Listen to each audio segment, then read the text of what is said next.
Yeah, I think having an outside body to do something like that is really important, because no matter how creative or positive you want to be, you bring baggage with you to conversations.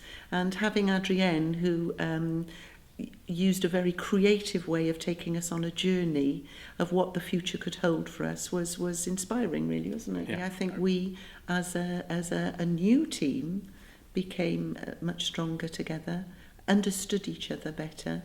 So we started at a higher level again, I think, and I think it helped us to tackle things that were bubbling. I remember getting back to the office, and there was,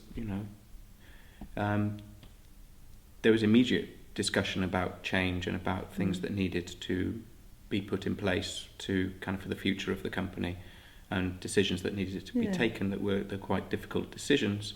And so there was a definite immediate effect, but then... Immediate and positive, wasn't it, yeah, after that, really? Absolutely. Yeah.